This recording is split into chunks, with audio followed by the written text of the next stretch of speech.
Cincinnati St. Xavier beat Lakewood St. Ed's 17-10 on Saturday in Cincinnati in a highly anticipated matchup between state powerhouses for Division I.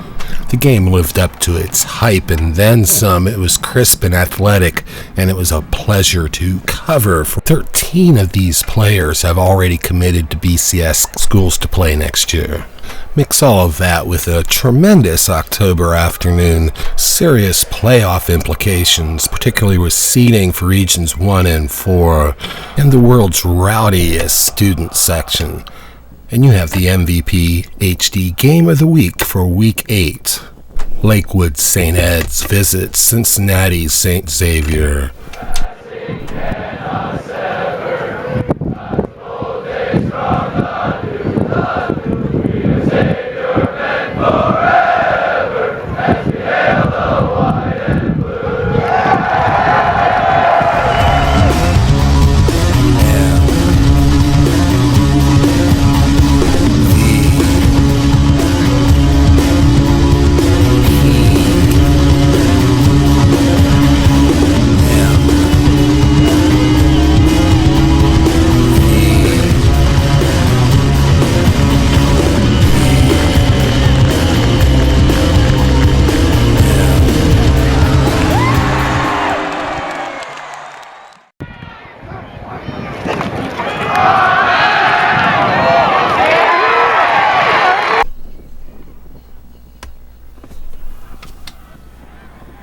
Hello, I'm your host, Xavier, and I had the good fortune of running into Tim Langevin at midfield after the game.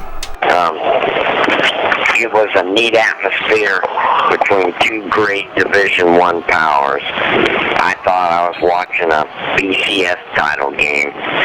Just remarkable athletes all over that field. St. Xavier won the battles in the trenches for a huge 17-10 victory over the defending Division I state champs Lakewood St. Edwards.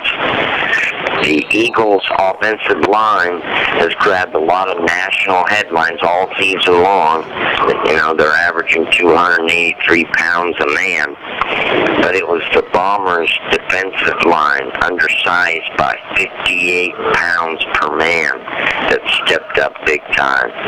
E.J. Parchment, Bryson Albright, Brian Douglas, and Nathan Gervis just played the game of their lives.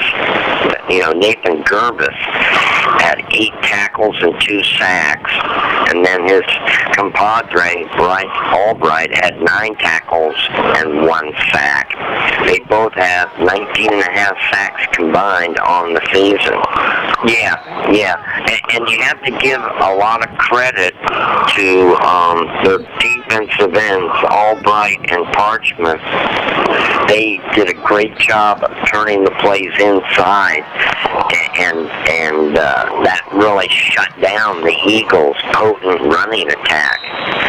They had a kid by the name of Dwayne Aaron. He came into that game approaching 1,000 yards and averaging like 6.1 yards a carry.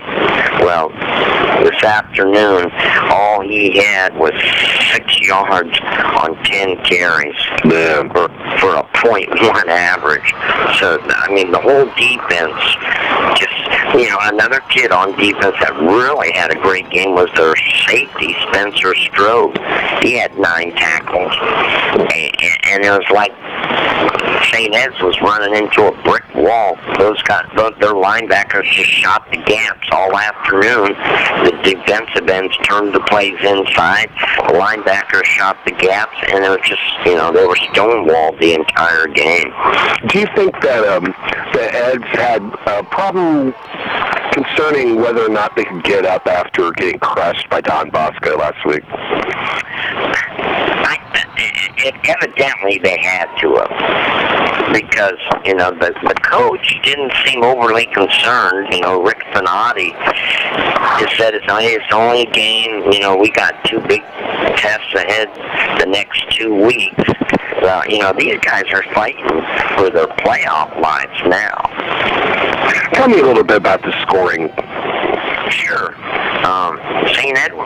St. Xavier got on the scoreboard first. Finally, in the second quarter, with about 7:39 left, Nick Romer kicked a 40-yard field goal. It took him 14 plays to get 56 yards to get in position for that field goal. And on that drive, running back Connor Hundley had 6 carries for 39 yards. But then St. Edward's came right back. Anthony Young, who's the 200-meter state champ, had a brilliant 64-yard run. And then, of course, Jake Wilhelm made the extra point. So St. Ed's led 7-3. Now, that was the only time they led. And that gap play wouldn't have happened if the defensive end would have turned it in. Yeah, exactly. He got outside, got on the edge. So, you know, it's anybody's ball game at halftime, 7-3, St. Edward's led. Then in the third quarter, St. Xavier put together a little quick 4-play, 34-yard drive with 7:07 left in the third. Connor Hunley punched it in from 1 yard out. Romer made the extra point, and St. X regained the lead 10-7. Then St. X scored again in the fourth quarter. Connor Hunley had a real nice 48-yard run, and that put them ahead 17-7. It was really a pretty little run. He started out left, ducked a couple defenders, then cut it back up against the grain, and then just all but down the sideline for the touchdown. And that pretty much let the air out of St. Edward's. So how is Connor Hundley? Connor Hundley is fine. Chances are he'll be ready to go next Saturday when St. Xavier has to travel to Cleveland to play St. Ignatius. And talk about a breakout, gutsy performance by Connor Hundley. This afternoon, he went off. He had 22 carries for 160 yards, 2 touchdowns, and a nifty 7.3-yard average. St. Ed's only had 106. And total offenses were pretty even. St. Ed's had 241 yards of offense to St. X's 212. Time of possession was equal. I think the big difference was turnovers. St. Ed had 3 turnovers. St. X only had 1.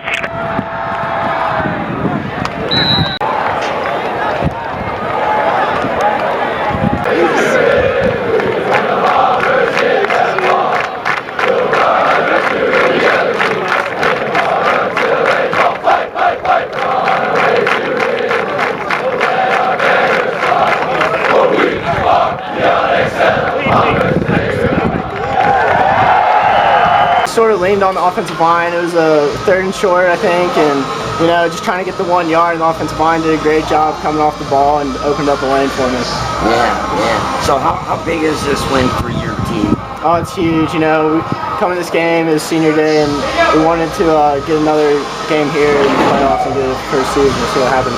Right. Yeah. How's your ankle? Oh, it's fine. Doesn't even look swollen. Yeah, it's fine. It'll be fine. We really established a solid run game. And then we came they knew we were passing us certain points. It's 3rd and 17, so it was just situations like that. A couple of them happened. It's a little bit tougher because they just go into coverage. I still make the normal reads I make, and then I give them the football. The mindset is you can't feel sorry for yourself. Everybody in the state of Ohio is happy about this. The returning state champ, defending state champ, isn't. And they're not winning those close ball games that they need to, and we relied on last year. We just got to improve. They're 6-2. I told them it's not the end of the world. We got 2 tough opponents that are having great seasons, Boulder and Eggy. So we got to get back to work and fix ourselves. We wanted to win early, and I think that was a difference. Battle of field position in that whole third quarter, we had them pinned.